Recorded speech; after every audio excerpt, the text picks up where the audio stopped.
دیکھیے جہاں تک الائنس کا تعلق ہے، باوجود اس کے کہ یہاں پہ ہماری جو جموں کشمیر کی لیڈرشپ ہے وہ اس الائنس کے حق میں نہیں تھے، لیکن ہماری سینٹرل لیڈرشپ نے فیصلہ کیا تھا لارجر انٹرسٹ میں، کیونکہ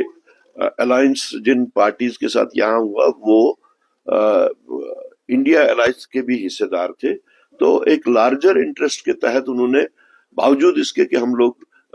یہاں پہ جموں کشمیر کے بہت سارے لیڈر اس کے حق میں نہیں تھے، لیکن سینٹرل لیڈرشپ نے فیصلہ لیا، کھڑگے جی ایز پریزیڈنٹ اور راہل جی وہ ان کے گھر جا کے ان کے ساتھ میں انٹریکٹ کر کے اور الائنس کا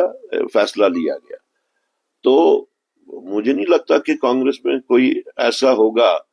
جو اپنے آپ کو ایک ڈسپلنڈ کانگریسی سمجھتا ہوگا، وہ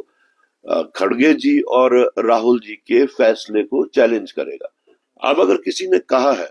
تو وہ براہ راست سینٹرل لیڈرشپ کے فیصلے کو چیلنج کرتا ہے۔ دیکھیے یہ ہر جماعت میں ہوتا ہے، ایک فرسٹریٹڈ لاٹ ہوتا ہے، ایک ڈیجیکٹڈ لاٹ ہوتا ہے، اور کوئی ایسا لاٹ ہوتا ہے کہ جو اپنی سپیس اس کو نہیں ملتی ہے،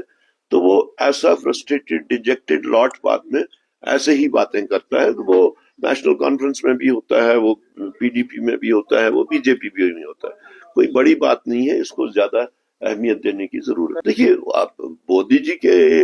کیجول گورننس کی طرف اگر اس پہ بات کی جائے تو دیر آر والیومز جو بات کی جا سکتی ہے۔ مودی جی نے اس کرسی کی، پرائم منسٹر کی کرسی کی جو گریما ہوتی ہے وہ اتنی گرا دی ہے کہ اب وہ پپی جپی سے اب ٹافیاں بانٹنے پہ پہنچ گئے ہیں۔ تو ہمیں بھی یہ اچھا نہیں لگتا ہے۔ یہ 140 کروڑ لوگوں کے پرائم منسٹر ہیں، ایک انسٹیٹیوشن ہے، اور آپ دیکھ لیجئے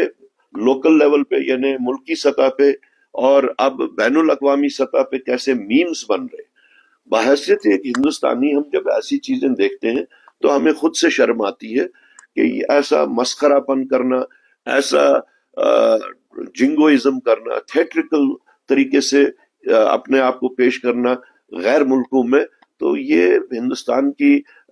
اس انسٹیٹیوشن کو میرے حساب سے بہت لو طریقے سے پیش کرنے کے برابر ہے۔